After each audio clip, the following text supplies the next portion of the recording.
Sadha Rani ji, Yes, please sir. introduce yourself. Sir, my name is Sharda Rani. I have done BTech from Maharaja Agrisane College from Delhi University. I did my intermediate from Rajkiya Pratibha Vikas Vidyalaya. And my hobby is, yes, Delhi. My hobby is teaching, and that's all. Your hobby is teaching. Yes, sir. Okay, tell me something about new education policy. Sir, first of all, it emphasizes on creativity, innovation, and hobbies. Earlier, it was like textbook or teaching, like main focus, like whatever the textbook is written, teacher have to teach the student.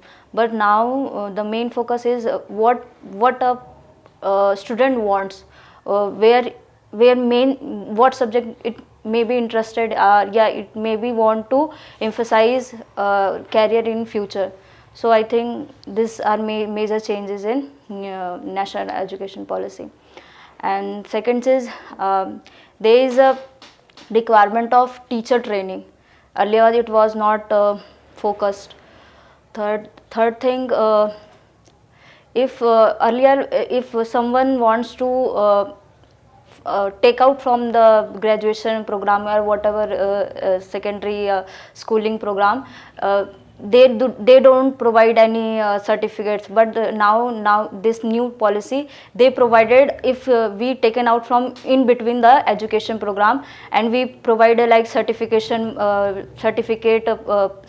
in first year, and then provisional certificate in second. मतलब हमें एक चीज़ मिल जाता है कि हमें हमने कुछ किया है, लाइक एक scoring card, credit card type का हमें वो वैल्यूज़ मिल जाती है, जिससे हम बता सकते हैं कि हाँ, हमने अगर बीच में भी छोड़ा है एजुकेशन को तो वो हमने हासिल किया है.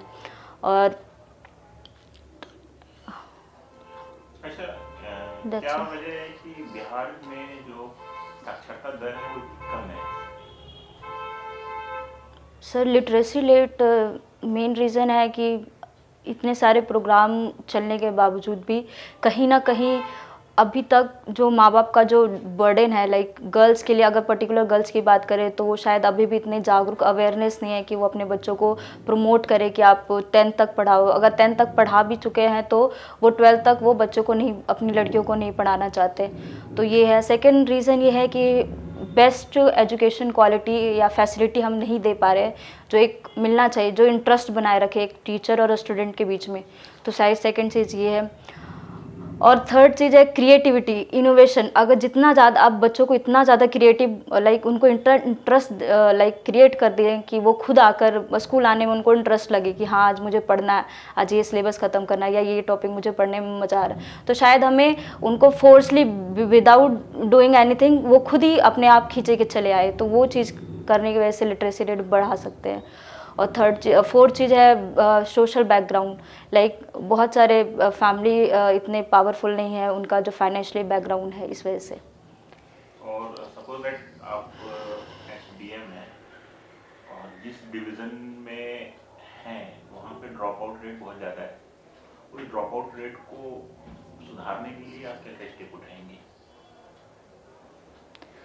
सर, ऑलरेडी बहुत सारे स्कीम चल रहे हैं बिहार में, जैसे कल्याण उत्थान योजना, प्रोत्साहन बालिका प्रोत्साहन योजना, जिसमें 10,000 लड़कियों को और उनके माँ बाप को प्रमोट करना चाहते हैं कि वो सेकेंडरी एजुकेशन को फुलफ़िल करवाए या ग्रेजुएशन तक फुलफ़िल करवाए.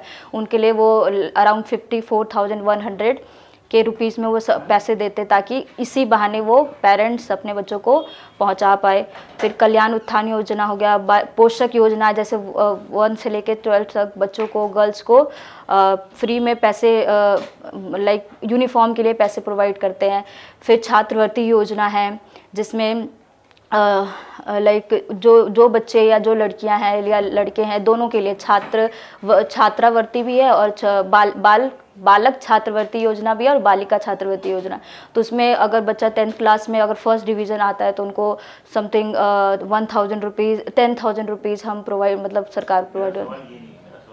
तो ये सारी प्रमोट करें. सारी योजनाएं ऑलरेडी चल रही हैं. Yes sir. बिहार की लिटरेसी रेट बहुत लो है.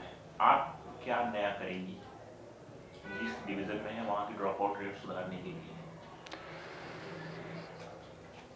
सर मेरा मेन मकसद ये होगा कि बच्चों को अलाइंड करूँगी एजुकेशन के थ्रू, मतलब ज़्यादा प्रमोट करूँगी सोशल मीडिया के थ्रू। मैं उनको लाइक उनके गुड इफ़ेक्ट्स के बारे में कि आप क्या क्या बन सकते हैं या इससे क्या क्या एडवांटेज हो, प्रैक्टिकली एप्लीकेशन अगर हम उनको प्रोवाइड करें कि इससे आप इस तरीके से आप, क्योंकि कहीं ना कहीं थ्योरी मेरे ख्याल से शायद उनको बोरिंग लगती है, इस वजह से वो पढ़ना नहीं चाहते। और साथ में मैं फाइनेंशियली जो फैमिली हैं उनको स्ट्रॉन्ग करूँगी, क्योंकि अगर फैमिली वगैरह अगर फाइनेंशियली स्ट्रॉन्ग रहेंगे तो वो बच्चों को कहेंगे जाओ तुम पढ़ो, मैं आई कैन हैंडल द जो भी बर्डन है घर का उसको संभाल पाएंगे। तो लिटरेसी रेट उस तरीके से बढ़ सकता है।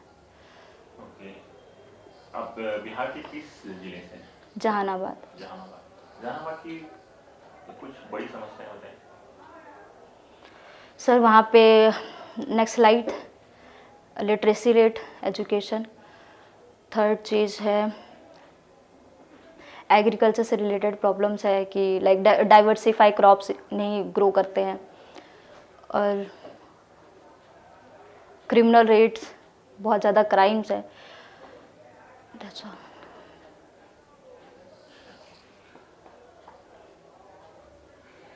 बिहार में जो 7 निश्चय प्रोग्राम है, कार्यक्रम चलाया जा रहा है, वो है क्या?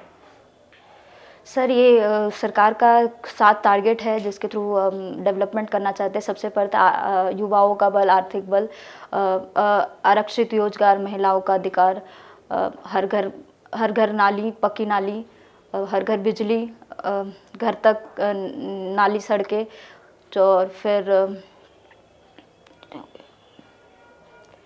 और शौचालय का निर्माण, घर का सम्मान। स्वच्छ भारत अभियान में हो चुका है, फिर 7 निश्चय क्यों? सर 7 निश्चय में बहुत सारी चीज़ें नई हमने ऐड भी किया है, जैसे कि आर्थिक बल, युवाओं का बल, जिसमें हमने कुछ चीज़ें ऐड की है, जैसे बिहार स्टूडेंट क्रेडिट कार्ड, कौशल युवा योजना, और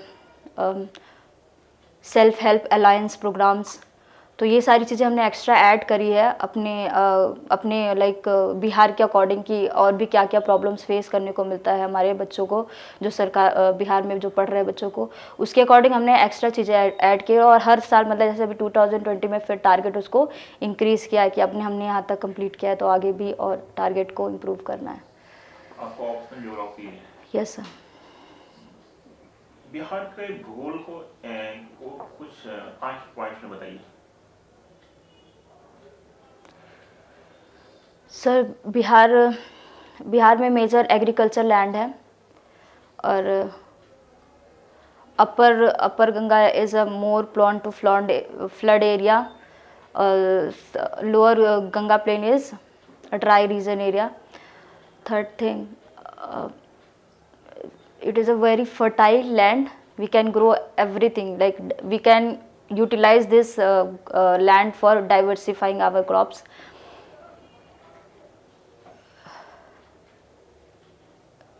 आपने क्वेश्चन सुना है क्या? क्वेश्चन मैंने क्या पूछा आपसे? मैंने कहा है बिहार के भूगोल को 5 पॉइंट में बताइए। Geographical areas. Geographical parts, suppose जैसे हम इंडिया में कहते हैं ना, ग्रेट हिमालयन प्लेन्स पर अच्छा फीचर्स, अच्छा sorry, geographical feature of Bihar first है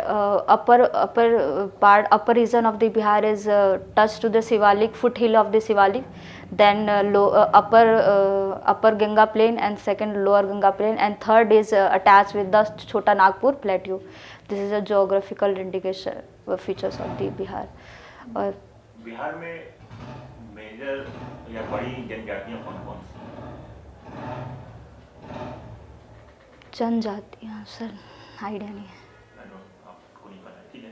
अच्छा, जो नेशनल वाटरवे है उसका, नेशनल वाटरवे नंबर 1, उसका बिहार के लिए क्या उपयोगिता है?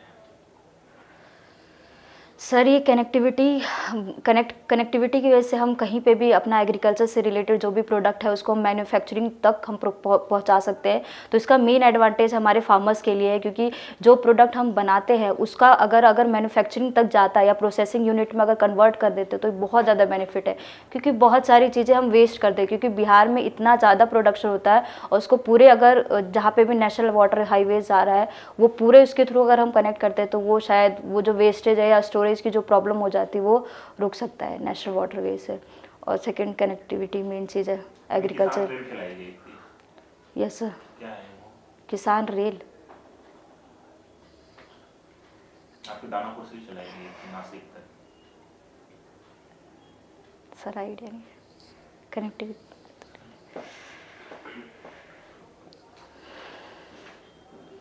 Sharda ji, yes sir. आपकी क्या क्या अच्छी क्वालिटीज है? What are your positive aspect and what are your negative aspect? Sir मेरी पॉजिटिव एक्सपेक्ट है कि मैं हार्ड वर्किंग हूँ, फोकस हूँ और पेशेंस है मेरे अंदर और इमोशनल इंटेलिजेंस है और थर्ड है tolerance. Okay, and what are और नेगेटिव एक्सपेक्ट्स है नॉट मतलब डाइट कंट्रोल से मेरा थोड़ा वो है कि मैं डाइट कंट्रोल नहीं कर पाती हूँ। थर्ड चीज़ है मैं बहुत ज़्यादा सेंसिटिव हूँ, लाइक इमोशनली अटैचमेंट हो जाता है किसी के साथ, जो मुझे लगता है शायद वो गलत चीज़ है। इट इज गुड और बैड? बैड है क्योंकि कभी ओवर थिंकिंग करने लग जाते हो किसी के साथ, अगर इमोशनली अटैच हो गई तो उसके बाद फिर वो चीज़ कहीं ना कहीं ओवर थिंकिंग करते करते ये क्यों हो रहा है, कैसे हो रहा है, क्यों हुआ ऐसा, तो वो शायद मुझे लगता है नेगेटिव एक्सपेक्ट्स है। और इसके अलावा और ओवर थिंकिंग। और आप क्यों आना चाहते हैं बिहार एडमिनिस्ट्रेटिव सर्विसेज में? सर सोसाइटी के लिए कुछ करना चाहते थे, इसलिए लाइक कई बार हम बहुत सारी चीज़ें समाज में हम देखते हैं कि ये चीज़ गलत हो रहा है, ये ऐसा होना चाहिए, लाइक हम ब्लेम करते रहते हैं हमेशा, ऐसा क्यों नहीं हो रहा है, इस तरीके से अच्छे तरीके से हो सकता था। तो ब्लेम करने से अच्छा है कि हम उस चीज़ को इम्प्लीमेंट खुद अपने हाथों से बेटर तरीके से कर पाए, तो इस वजह से मैं आना चाहती थी सिविल सर्विसेज को। Tell me the 5 steps by which you can improve the status of the society, especially the condition of women. Okay, first education, सबसे पहला चीज़ है एजुकेशन, क्योंकि एजुकेशन सिर्फ बच्चों की एजुकेशन नहीं, हर तरह का एजुकेशन, चाहे सोशल अवेयरनेस हो, चाहे एज ओल्डर एज पीपल के लिए हो या फिर वुमेन को वुमेन एम्पावरमेंट के लिए, तो एजुकेशन सबसे फर्स्ट ऑल सारे एज के लिए। सेकंड चीज़ है वुमेन एम्पावरमेंट, जितना ज़्यादा महिलाओं को सशक्त करेंगे उतना ज़्यादा हम लाइक कहते हैं कि अगर हमें अगर जीडीपी को अगर आगे बढ़ाना है या टॉप कंट्री में लेकर आना तो वुमेन का कंट्रीब्यूशन सबसे ज़्यादा, तो वुमेन एम्पावरमेंट। थर्ड है क्राइम रेट को कम करना। क्राइम रेट बहुत ज़्यादा है, जब बिहार में देखा जाए तो क्राइम रेट अब पहले से तो बहुत कम हो गया कनेक्टिविटी, लेकिन क्राइम रेट को भी अब मतलब थोड़ा कम करने का। और फोर्थ चीज़ है एम्प्लॉयमेंट, जॉब अपॉर्चुनिटी प्रोवाइड करवाना, कि जितना ज़्यादा अगर स्किल डेवलपमेंट करते हैं या स्किल उनको प्रोवाइड करवाते हैं वो सोसाइटी को बेटर करेगा। और इसके अलावा? और फिफ्थ मैन्युफैक्चरिंग इंडस्ट्री में अगर हम एग्रीकल्चर को प्रोसेसिंग यूनिट से कनेक्ट कर पाए तो वो चीज़ बेटर होगा हमारे एग्रीकल्चर सोसाइटी के लिए। फिफ्थ चलिए, जैसे अभी वैक्सीनेशन हो रहा है, आपने देखा होगा, yes sir, the country has been experiencing vaccination of Yes. The Covid. Yes sir. Same vaccination Bihar में होता है और सिंगल व्यक्ति को वैक्सीनेशन करना है, और ये लगता है कि उस वैक्सीनेशन से या तो आप अपने फैमिली के मेंबर को बचा सकते हैं या एक बिल्कुल पुअर पीपल है वहाँ का, सबसे गरीब आदमी है, उसको बचा सकते हैं। आप वो वैक्सीन किसको देंगे? एक व्यक्ति क्या है गरीब आदमी को। और दूसरा आपकी फैमिली के व्यक्ति हैं, आपके फादर हैं, सन है या डॉटर है।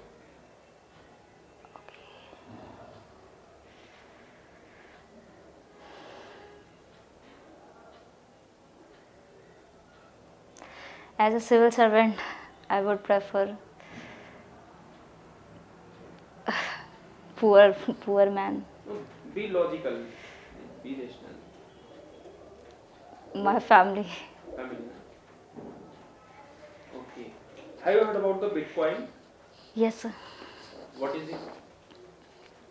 सर बिटकॉइन एक तरीके से टेक्नोलॉजी है जिसमें आप इनकरप्शन मतलब डिकोडिंग मतलब कैसे इनकरप्ट एक तरीके से करेंसी है, मतलब इसको आप इस पे पता नहीं लगा पाएंगे कि मतलब एक तरीके से इलीगल करेंसी है, गवर्नमेंट इसको ऑथराइज नहीं करती है, लेकिन इसको ब्लैक मनी या फिर एक्सटॉर्शन इस तरीके से में इस्तेमाल किया जाता है, जहाँ पे आप इलीगल काम को अगर बेचना चाहते या कुछ ऐसे लाइक धंधा जो होता है जो लाइक इलीगल है उस चीज़ों में इनका इस्तेमाल होता है, जो कि गवर्नमेंट से ऑथराइज्ड नहीं होता है। And what about the cryptocurrencies? Sir crypto currency government से ऑथराइज्ड होता है। Are you sure about that? Not sir. Okay. See, Sarda ji, there is an income inequality in Bihar, yes sir. and it has been persistently continuing since the origin. Yes sir. What might be the probable factor behind this, and how will you combat with this problem? Sir first thing, जो rich farmers है जो mainly they have already backup, financially backup, so they purchase more seeds, more fertiliser and give it to the soil and more production will happen. But those farmer which have a already very poor financial background, they can't afford much like costly seeds वगैरह, then government they provided a small credit loans, so they can also afford that low credit loans, so they pay a lesser interest payment and afford the like seeds और fertilizer वगैरह। तो ये पहला चीज़ है कि जितना ज़्यादा गवर्नमेंट अगर अफोर्ड करवाती है उसके थ्रू इनकम लेवल बराबर हो जाता है। फिर सेकेंड चीज़ है subsidies help more to farmers which create a like income inequality। तो सेकंड सब्सिडीज। थर्ड है अवेयरनेस, अगर जितना ज़्यादा अवेयर होगी किस तरीके से, जैसे now government approach towards the diversify crops, so अगर जैसे कि रिच जो फैमिलीज जो फार्मर्स है या जो पीपल है जो जिनको ज़्यादा नॉलेज होता है नए नए स्कीम के बारे में, जो वो जल्दी से लाइक मतलब फॉलो कर लेते कि ठीक है ये नया स्कीम है इससे हमें एडवांटेज है। गरीबों तक वो शायद इन्फॉर्मेशन, लैक ऑफ इन्फॉर्मेशन की वजह से दे कान gate easily like benefits of the scheme whichever government are doing। तो थर्ड चीज़ ये है कि इंफॉर्मेशन उनको मिलना चाहिए, मतलब बिल्कुल एंड, मतलब हाउ बिल्कुल एंड, जहाँ तक आपके कंज्यूमर है वहाँ तक आपको इन्फॉर्मेशन मिलेगा तब वो जल्दी से वो ग्रैब कर सकते हैं। तो ये 2-3 चीज़ें कर सकते हैं जिसकी इनइक्वालिटी कम किया जा सकता है। Can Bihar be a casteless society? Sir no, can अभी तक जैसे सिनेरियो है उसके हिसाब से अभी नहीं है, लाइक कास्टलेस अभी कह नहीं सकते कि वो है, लेकिन शायद फ्यूचर जनरेशन, फ्यूचर टाइम जब हम जो हमारा जनरेशन है जो अभी एजुकेट हो रही है वो हम कह सकते हैं एक्सपेक्ट, या हम कह सकते हैं कि वो आने वाले समय में अगर हम सब साथ में मिलकर अगर कोशिश करेंगे तो कास्टलेस हो सकती है। Suppose you marry, you have to marry with someone.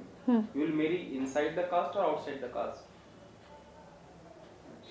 Sir caste का कोई ऐसा सीन नहीं होगा मेरे साथ, मुझे ऐसा लगता है कि मुझे जो सही इंसान लगेगा I would marry to him, बस ऐसा कास्ट से रिलेटेड नहीं। See, dowry is also one of the problem of Bihar.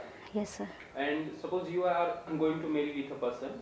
Yes sir. Earlier they have not demanded that thing, but later they have said that no, without dowry this relationship can't be continued.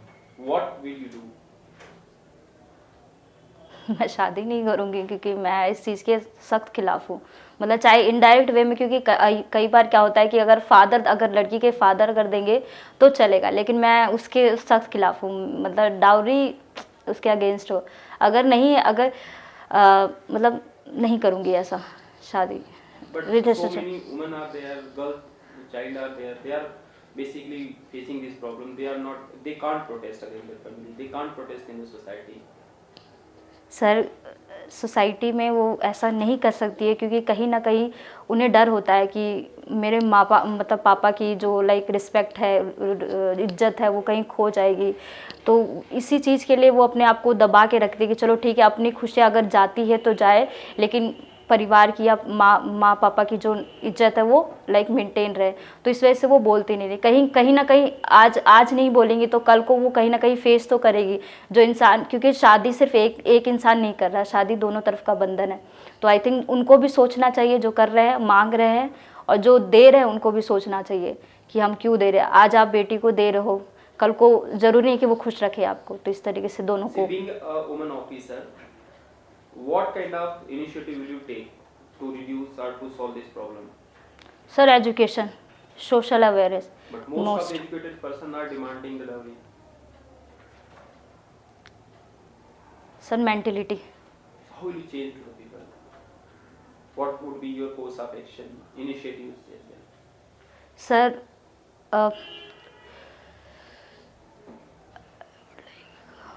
Mainly mentality को अगर improve करना चाहूँगी तो मैं उन्हें जो चीज़ उनको restrict करती है, जैसे समाज में ये चीज़ होता है, समाज में ऐसा चीज़ होना चाहिए, उस चीज़ से ऊपर उठाना। और ये एजुकेशन ही कर सकता है, जब वो समझेगी कि शायद एक ह्यूमन राइट्स मतलब एक इंसान को इंसान की तरीके से समझेंगे, लड़की को लड़की की तरीके से नहीं, एक इंसान को मतलब किस तरीके से बिहेव करना चाहिए कि उसके पास भी ह्यूमन राइट्स है, या लाइक इस तरीके से अगर वो सोच सकता है या उसको हम समझा सकते हैं तो शायद ये चीज़ ख़त्म हो सकता है। और वो चीज़ सिर्फ ह्यूमन राइट्स के थ्रू या मोरल वैल्यूज़, क्योंकि आजकल के मोरल वैल्यूज़ हम देते नहीं हैं। अगर बचपन से हम अगर मोरल वैल्यूज़ देना सीखें, क्योंकि कई घरों में ऐसा होता है कि बचपन से ही लोग सिखा रहे हैं कि ऐसा होता है, तुम लड़के हो, तुम्हें तो लाइक दहेज लेना है, तो वो शायद मोरल वैल्यू सिर्फ बच्चों के अंदर नहीं, माँ बाप को भी सिखाना पड़ेगा कि क्या होता है। और ये सब चीज़ कहीं ना कहीं generation to generation pass on होगी। अगर आज हम नहीं सिखाते हैं तो कल को वो अपने बच्चों तक ही, क्योंकि फिर ये दीमक है सर, आज नहीं तो कल ये फिर बढ़ता जाएगा। और रोकने के लिए वही है कि हमें कहीं ना कहीं इनिशिएटिव स्टार्ट करना पड़ेगा, चाहे वो बूढ़ों से स्टार्ट करो, और उसमें कभी शर्म नहीं करना है कि हमें बूढ़ों को कैसे समझा सकते हैं, तो वो चीज़ है। What would be the role of your as an SDM? Sir law and order को to maintain a law and order. Second चीज़ proper implementation of policy, whatever the policy has gone or have been implementing it right now. Third thing,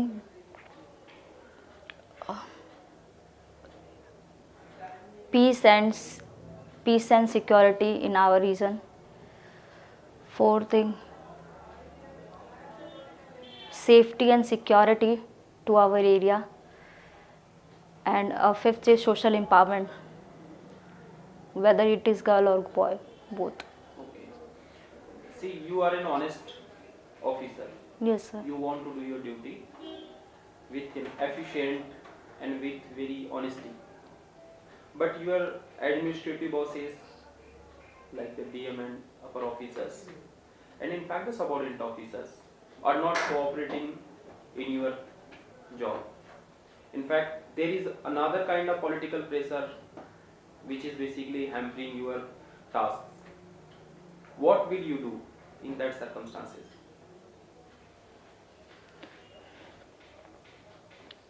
sir उस time अगर जो भी कुछ है, अगर hampering हो रही हूँ मैं, अगर पॉलिटिकल प्रेशर है, तो जो लीगैलिटी है उसके थ्रू मैं जाऊँगी। I will go through legality process.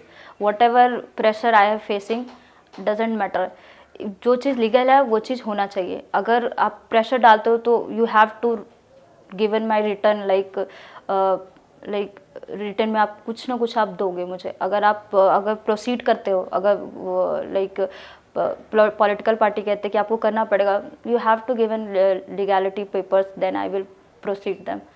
अगर नहीं देते तो फिर मैं अपने तरीके से जो मेरा लाइक ड्यूटी है या जो कर्तव्य है वो मैं करूँगी। Suppose there is a distribution of ration is going on and there is an unmanned letter to you. An unmanned letter has come on your table. And you have noticed that yes, this kind of malpractices is going on. What kind of course action will you take against that letter? पहले उसको जांच करेंगे, like investigate करूँगी पहले कि ये क्या सच में, क्योंकि आपके पास जो भी पेपर आया उसकी क्या मतलब लाइक ट्रू है, कितने तक सच्चाई है। हो सकता है कि वो 10% और 20%, पहले उसकी इन्वेस्टिगेशन करके पूरे सच्चाई को जानूँगी। अगर वो सच निकलता है तो फिर आई विल मतलब जाके वहाँ पे लाइक एक्शन लूँगी। शारदा सिन्हा क्या जानती हैं आप? सर यस, फोक सिंगर है बिहार की, फोक सिंगर है। और मृदुला सिन्हा को जानती हैं आप? नहीं सर। मृदुला सिन्हा को नहीं जानती हैं? सपोज दैट आप डीवाईएसपी हैं बिहार में और आपको इंफॉर्मेशन मिलती है कि आप जिस एरिया में हैं वहाँ पे एक बैंक लूटा जाता है, आप क्या करेंगे?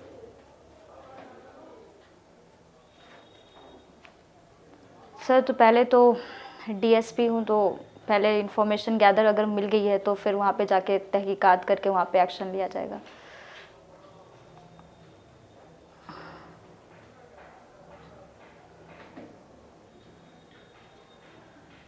आपके स्टेट के चीफ सेक्रेटरी कौन है? सर नहीं आइडिया। अच्छा, चीफ सेक्रेटरी के काम क्या होते हैं?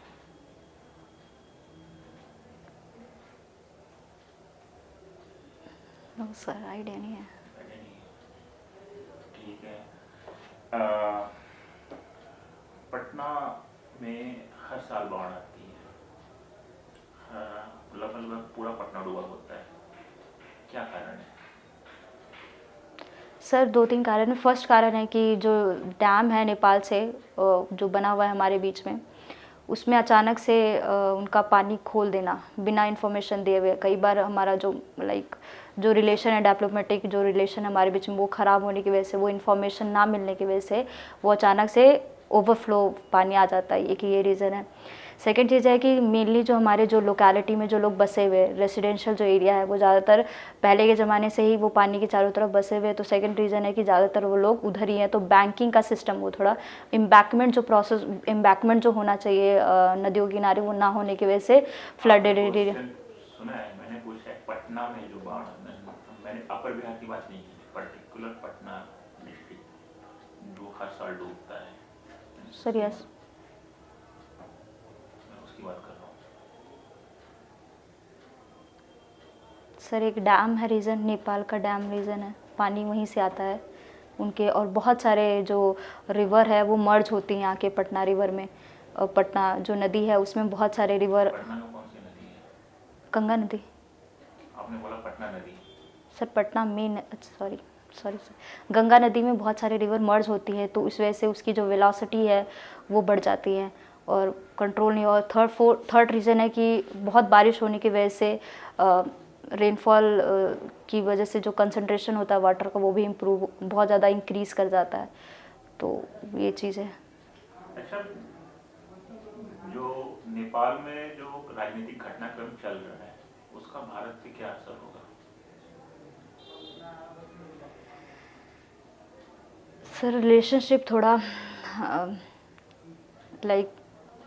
रिलेशनशिप में थोड़ा इफेक्ट आएगा। जैसे जो ओली केपी ओली सर। आइडिया है कि नेपाल में क्या राजनीतिक घटनाक्रम चल रहा है?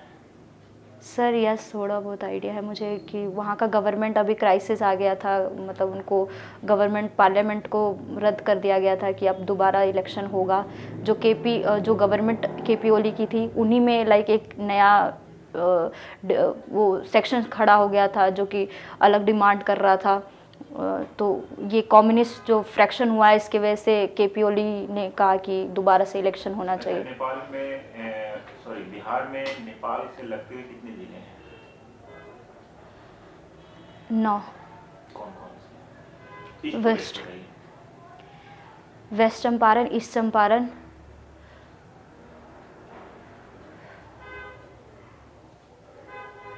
सर रिकॉल नहीं कर पा रही हूँ मैं। अच्छा, नेपाल जो है वो भारत के लिए क्यों जरूरी है? सर एक तो नेबरिंग कंट्री है, तो एटलीस्ट हमारा हमेशा यही रहा है कि हम बिग ब्रदर की तरह बिहेव करते। तो हमारे साथ जितने भी नेबर्सहुड में जितने भी स्टेट हैं उनके साथ गुड रिलेशनशिप होगा तो हम काउंटर कर सकते हैं। लाइक चाइना, पाकिस्तान को हम काउंटर कर सकते हैं जब भी हम पे कोई प्रॉब्लम आएगी। और एक सपोर्ट के लिए हमारे पास होगा। जैसे BRI बोर्ड रोड इनिशिएटिव में हम अगर कुछ कहना चाहेंगे, अगर हम जैसे we are against BRI initiative taken by the China, तो no country wants to favour us. So अगर उनमें से अगर नेपाल अगर वन ऑफ द कंट्री बनता है तो शायद हमारे लिए हेल्पफुल होगा कि एक वोट मिलेगा कि ठीक है, इसने मतलब चाइना के अगेंस्ट खड़ा होने की हिम्मत दिखाई है। तो सिर्फ नेपाल ही नहीं, बाकी नेबरहुड भी हमारे लिए बहुत ज़रूरी है। तो इस वजह से नेपाल की बात की जाए, नेपाल का तुम्हारा विवाद क्या है? सर अभी अभी लेटेस्ट जो विवाद हुआ है वो है जो एक एरिया है डिस्प्यूटेड एरिया उन्होंने अपने कॉन्स्टिट्यूशनल मैप में ऐड कर लिया जो कि इंडियन का। सर ये मुझे वर्ड अभी याद नहीं आ रहा, लिपुर सर वो याद नहीं आ रहा मुझे। अच्छा, आज का न्यूज़पेपर आपने पढ़ा है? Sir yes. कोई न्यूज़ बताइए जो बड़ी न्यूज़ है। सर अभी फर्स्ट मेजर न्यूज़ वही है कि कल as the yesterday the vaccination program has started, so PM urged to people that don't focus on rumors that some people thought that कि like कोविशील्ड या कोवैक्सीन के बाद लोगों को लाइक प्रॉब्लम हो जाएगा या साइड इफ़ेक्ट्स है, तो वो चीज़ कह रहे कि आप उन सारे रूमर्स को थोड़ा ध्यान ना दें। और इसी चीज़ के लिए बहुत सारे लोग खुद मतलब शो करने के लिए उन्होंने इंजेक्शन वगैरह या डोज वगैरह लिया है। तो फर्स्ट मेजर न्यूज़ तो ये। अच्छा, मौलिक अधिकार जानती हैं? फंडामेंटल राइट्स यस क्या है? Sir fundamental rights entitled in part 3rd of the constitution, or it gives the human rights like आप एक एज अ ह्यूमन आप मतलब like right to life, right to equality, right to freedom, ये सब आप like enforceable by law है, मतलब आपसे we can't. Fundamental rights and directive principles. Sir, this principle are for state. Whenever they want to implement or whenever they want to make policy, so they should follow them DPSP. But fundamental rights is for us. We can apply, yeah, we can enforce by law if some state wants to snatch our rights. But there is exception case when a state can implement restriction on our Suppose that, fundamental rights. Our fundamental rights are violated by state. What should we do? Sir, some circumstances they can violate if it is a national emergency or whatever in national or state emergency, then they can violate. But other circumstance they can't violate our fundamental rights. That's why there is a judiciary come in the picture and they protect our rights under Article 32 of the Constitution. Supreme Court protect our fundamental rights. अगर ये अच्छा, high court को ये बोला जाता है कि fundamental rights को संरक्षित करने के मामले में हाई कोर्ट के पास ज़्यादा ऑप्शन है rather than सुप्रीम कोर्ट। कैसे?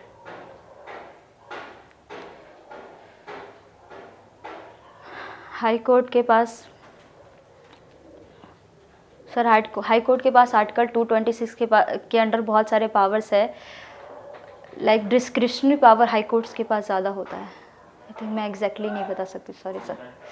सपोज आर्टिकल 32 में कितने सेक्शन है?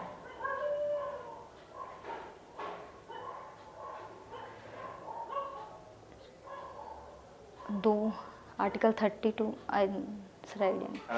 आर्टिकल 32 रिकॉर्ड अगर चाहते हैं सुप्रीम कोर्ट या हाई कोर्ट, तो वो कौन से ऐसे कारण हैं या कौन से आदेश पारित कर सकता है? कौन से आदेश जो हैं वो पारित कर सकता है? सर वो 5 होते हैं। किस किस के तहत वो आर्टिकल 32? वो तो 32 में आ गया। Yes, sir. कौन से हैं जो आपने 5 बोले हैं? सर यस 5 कौन है?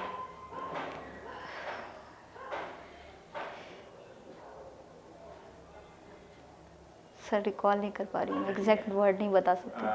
अगर जो न्यायिक शक्तियाँ होती हैं राष्ट्रपति की और राज्यपाल की, दोनों के बीच में क्या फर्क है? सर वीटो पावर, सबसे first thing difference between governor and president, veto power. मैंने क्या पूछा है कि न्यायिक शक्तियाँ, judiciary power, not executive power. Judiciary power वो डेथ पेनल्टी को हटा सकता है, मतलब प्रेसिडेंट डेथ पेनल्टी को एग्जीक्यूट कर सकता है, गवर्नर नहीं कर सकता।